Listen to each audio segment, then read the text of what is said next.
अभी तक देश में धर्म के नाम पर विवाद हो रहा था, परंतु अब भाषा के नाम पर भी विवाद होना शुरू हो गया है।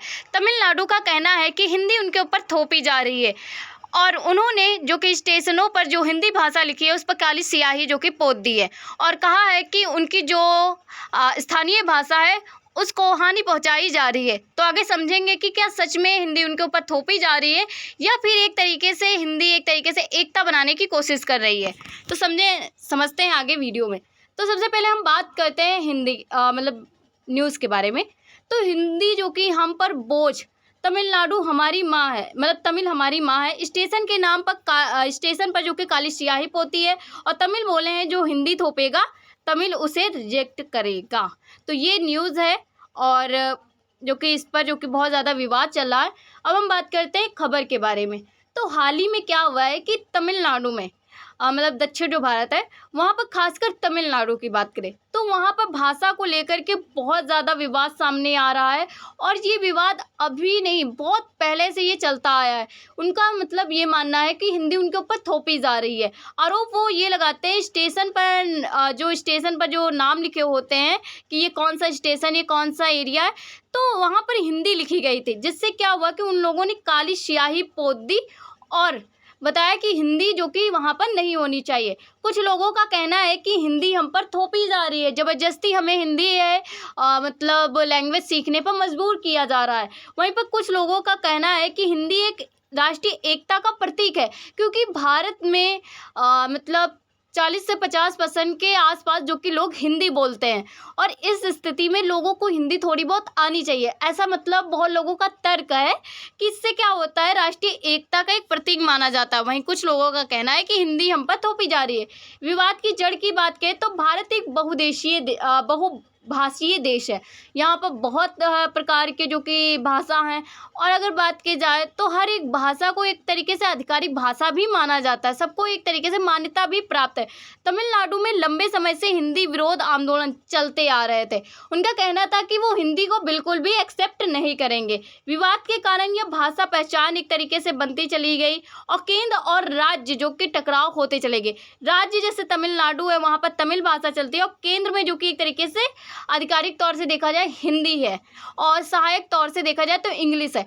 तो केंद्र जो कि हिंदी को प्रोत्साहन दे रही है और राज्य जो कि एक तरीके से तमिल, तो इस वजह से दोनों के बीच में टकराव और थोपने का डर। तमिलनाडु में ऐसा लग रहा है कि उनको लगता है कि हिंदी उनके ऊपर थोपी जा रही है, कि उन्हें अब अपनी स्थानीय भाषा छोड़ करके हिंदी ही मतलब लैंग्वेज सीखनी ही होगी। तो ऐसा कुछ नहीं किया जा रहा, मतलब उनकी जो कि एक तरीके से ऐसा मतलब विवाद की जड़ माना जाता है कि उन्हें ऐसा लगता है कि हिंदी उनके ऊपर थोपी जा रही है, परंतु ऐसा कुछ है नहीं।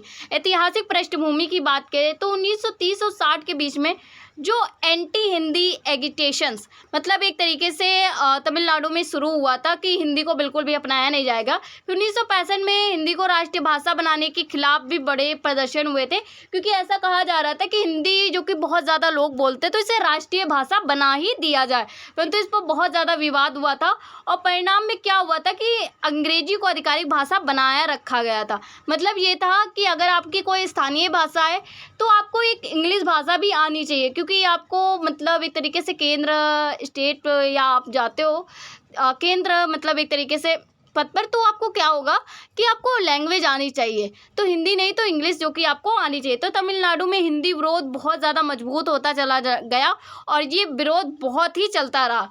संविधान और भाषा की बात करें तो अनुच्छेद जो कि 343 में हिंदी देवनागरी जो लिपि है इसमें केंद्र की एक आधिकारिक भाषा जो कि माना गया कि केंद्र की एक हिंदी आधिकारिक भाषा है और हिंदी ही बोली जाएगी।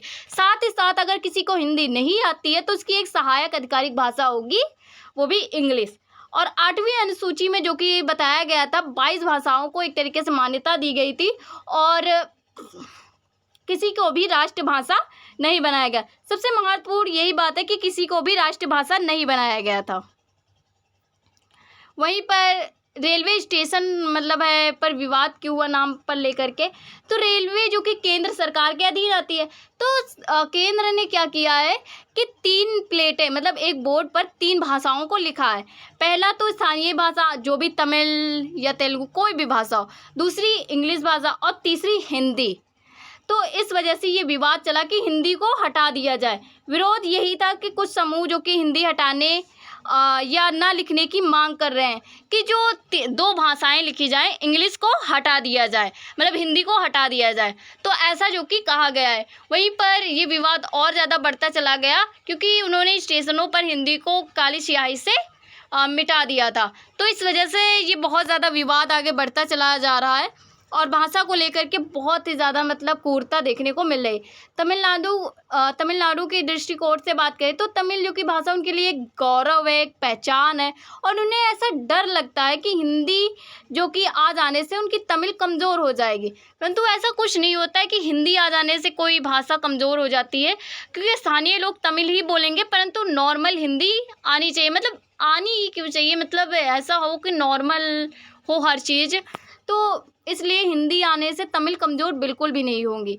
वहीं पर बयान की बात करें, जो हिंदी थोपेगा तमिलनाडु उसे स्वीकार नहीं करेगा।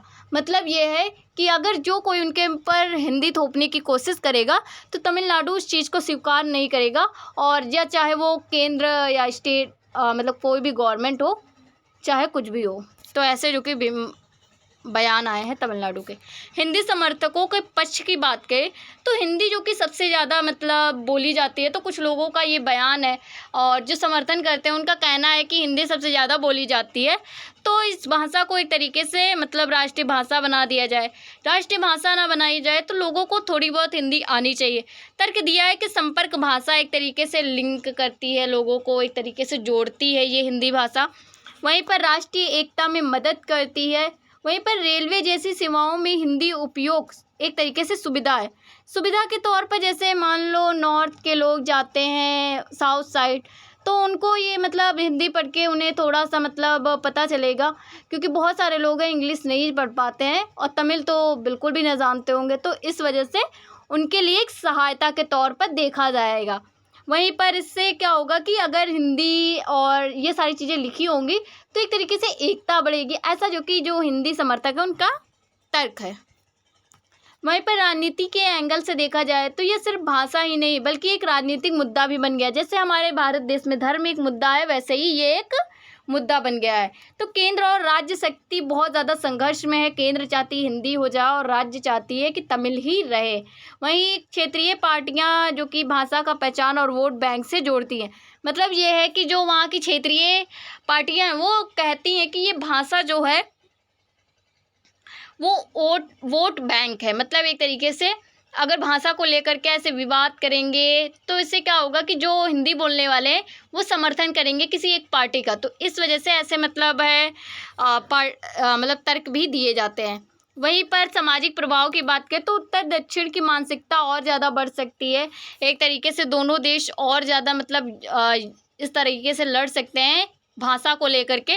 वहीं भाषा के आधार पर विभाजन का भी खतरा है कि ऐसा ना हो जाए कि जो मतलब साउथ है वो अलग हो जाए और नॉर्थ अलग हो जाए, तो ऐसे भी जो कि खतरे देखने को मिलते हैं।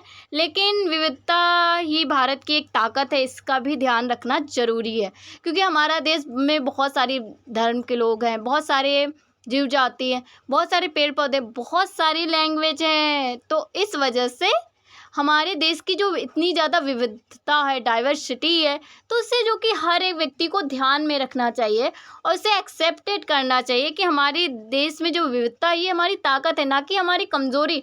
तो हम इस विविधता को लेकर के लड़ें, तो ये जो कि एक तरीके से प्रभाव डाल सकता है समाज पर। एंड अगर हम बात के समाधान क्या हो सकता है, तो जो 3 लैंग्वेज फार्मूला इसे संतुलित किया जाए। कोई भी हिंदी को एक तरीके से थोपे ना और हिंदी को मिटाने की कोशिश भी ना करे। सिर्फ 3 लैंग्वेज ही तो लिखी हैं, उनसे कोई प्रॉब्लम नहीं होनी चाहिए।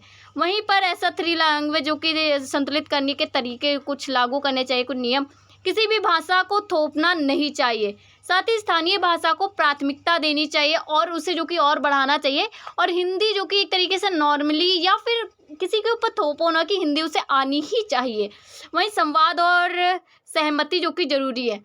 हिंदी और जो तमिल के बीच में जो भी ये युद्ध है, तो इसमें क्या हुआ है कि इसमें बातचीत होना, केंद्र और स्टेट के बीच में बातचीत हो और हिंदी थोपी ना जाए, तो ऐसे जो कि कार्य किए जाएंगे तो समाधान निकलेगा।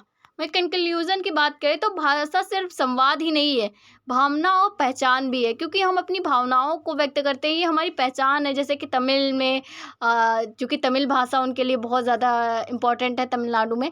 एंड वहीं पर नॉर्थ ईस्ट में, जो कि नॉर्थ में अगर बात करें तो यहाँ पर जो कि हिंदी है, तो ये एक पहचान होती है और हमारी भावनाओं को व्यक्त करने का एक माध्यम होता है। हिंदी और तमिल विवाद हमें यह सिखाता है कि यूनिटी, जो कि इन डाइवर्सिटी को समझना ज़रूरी है। हमें समझना होगा कि हमारी विविधता ही हमारी एकता है। तो इस वजह से इस चीज़ को जो कि समझना बहुत ही ज़्यादा इम्पोर्टेंट है। और समाधान टकराव नहीं, संतुलन और सम्मान की बात करता है। समाधान के तौर पर संतुलन आना चाहिए, सम्मान आना चाहिए। किसी भी लैंग्वेज का जो कि विलुप्त होने या थोपने की बात नहीं होनी चाहिए।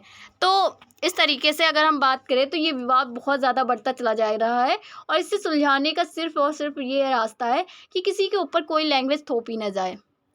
तो आज के लिए इतनी वीडियो, और आप ज़रूर बताना कि क्या सच में तमिलनाडु पर थोपी जा रही है या तमिलनाडु ने सही किया या फिर नहीं किया। Thank you.